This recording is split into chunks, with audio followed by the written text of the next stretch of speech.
संसार नाही, पण ज्याचा संसार तुटतो ते जोडून देण्याचं कार्य, ती ताकद माझ्या हनुमंताकडे आहे. अहो, या ठिकाणच्या प्रभू रामचंद्राचा तुटलेला संसार माझ्या हनुमंतराने जोडला ना.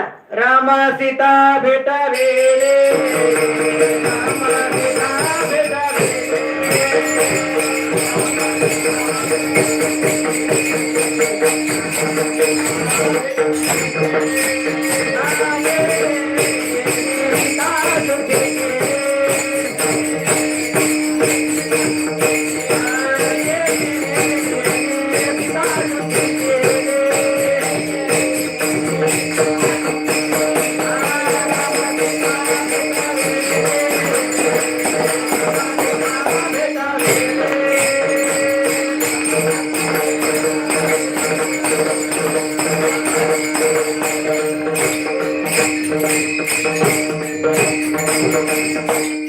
अशा असणाऱ्या हनुमंतराला या ठिकाणी त्यांना वंदन करून जर आपण संसाराला सुरुवात केली, पण एक नियम आहे, वारंवार निरंतर त्या हनुमंतराचं वंदन करावं, दर्शन घ्यावं रोज.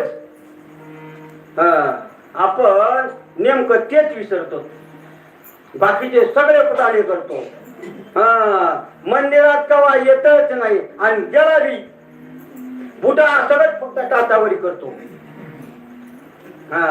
त्याचा देऊन आता जाऊ द्या. असा असताना गुचा आणल्यावर या ठिकाणी असणारा हनुमंतराला पाया पडतो. आणि आता तर नवीनच पद्धत आहे बघा, गाडी आहे.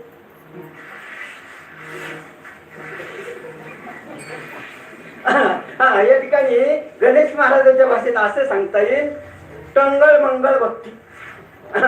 ते हनुमंतराव म्हणले, तू तसा तर मी बी असा, तुला संसारात सुख आयुष्यात मिळणार नाही. हनुमंतराय सांगतात का, कारण त्यांना विसरल्याच्या नंतर राम या ठिकाणी हनुमंतराच्या नामाला, हनुमंतरायला त्या प्रभू रामचंद्राच्या नामाला विसरल्याच्या नंतर हरिविन जन्म नरकाची पै जाणार. त्या या ठिकाणी नरकापेक्षा वेगळं काही राहत नाही. या जीवनामध्ये सगळं दुःख आणि दुःखच राहत.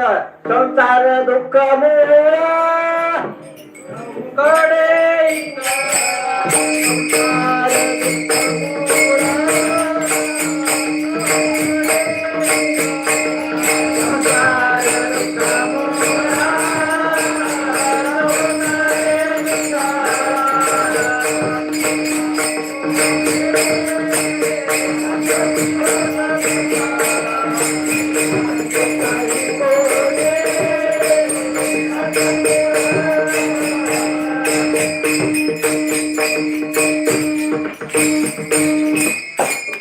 जर आपण हनुमंतरायला विसरलो, आपला संसार कधीच असणारा सफल होत नाही.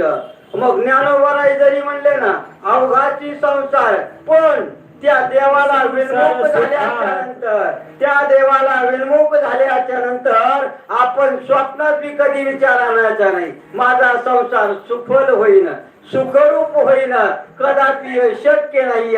त्या देवाला जर विसरलं, नसती विघ्न घरी येत असतात. देव होय पाठमोरा, नसती विघ्न येती घरा. त्या देवाला विनमुख झाल्याच्या नंतर, त्या हनुमंतराला विनमुख झाल्याच्या नंतर नसलेले विघ्न आपल्याकडं बिनबुलाय सहज येतात आणि आपल्याला बेजार करतात आणि असं होतंय हनुमंतरायला विसरल्याच्या नंतर. म्हणून हनुमंतरायला नमस्कार करायचा वारंवार निरंतर. त्या हनुमंतरायला विसरायचे नाहीये, त्या प्रभू रामचंद्राला विसरायचे नाहीये. त्यांना विसरल्याच्या नंतर आपली फजिती व्हायला काही उशीर लागत नाही असं असणारा सांगतात. अशा पद्धतीने सांगतात. त्याच्यानंतर आपला वेळही थोडा लवकर आलाय, थोडा आवडतच घ्यावा लागेल. या ठिकाणी करून या उड्डाण, या ठिकाणी उड्डाण करण्याचं सामर्थ्य ज्याला असणार पंख आहेत ते उड्डाण करू शकतात. तरी की नाही त्याच्या या ठिकाणी असताना ते असणारा उड्डाण करू शकतात. एरवी कोणाकडे ती ताकद नाही. काही एखादा हत्ती उडताना पाहिला, वाघ, सिंह, कोण